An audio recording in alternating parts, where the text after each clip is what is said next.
Hi, my name is Inakshi Mukherjee Adhikari, and today I'm going to teach you the blood circulation of our human body heart. Okay, so heart is a very interesting and the most amazing organic part of our body. So I'll just simplify how this blood circulation in the heart continues happening. So just first of all, I'll just show. This is the structure of an heart. This is a human body heart, and what it does it function. First of all, I'll just tell you what is the function of the heart. So, heart is continuously pumps the oxygenated red blood cells and the nutrient-rich blood throughout the body to sustain the life of the organs, of the human organs. Okay. So this heart has 4 chambers. Now, the right atrium, right ventricle, left atrium, and the left ventricle. So this 4 chambers, these are little chambers, and continuously squeeze and relax cycle that actually helps to pumps out the blood in a specific time intervals. So whenever the blood leaves each chamber of the heart throughout a valve, this is the valve. When it comes from the right atrium to right ventricle, there is a valve that is actually a tricuspid valve. And the same here, the left atrium, between this left atrium and the left ventricle, there is a mitral or bicuspid valve. So what is the function of these valves? These valves actually helps to prevent the black flow of the blood, right? It is passes only, this is a one-way channel. Only from the right atrium to right ventricle, never goes back to the right ventricle to the right atrium. The same here applies the same. Left atrium to the left ventricle, never left ventricle to left atrium. Now, from between this right ventricle and the pulmonary artery, there is always a valve. This is a pulmonary valve. And same here, between the left ventricle and this aorta, so there is a aortic valve. This is also a one-way passes, never black flow the blood to the right ventricle or left ventricle. Okay, now I simplify how the blood circulation happen. So I'll start from the right side.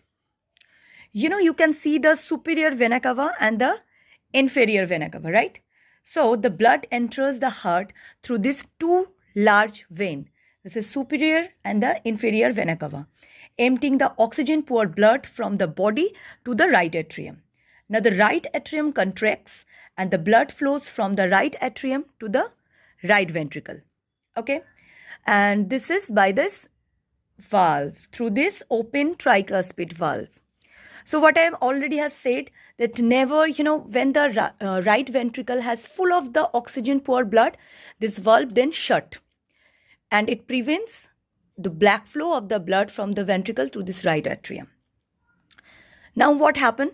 When this right ventricle has full of the oxygen poor blood, then this valve, this is called what? Pulmonary valve. This has opened. Now the right ventricle contracts and this blood passes through this pulmonary valve to pulmonary artery. Okay.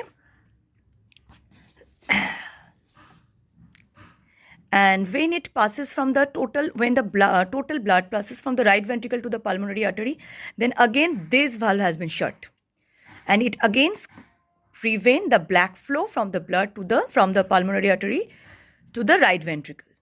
Okay. Now what happened?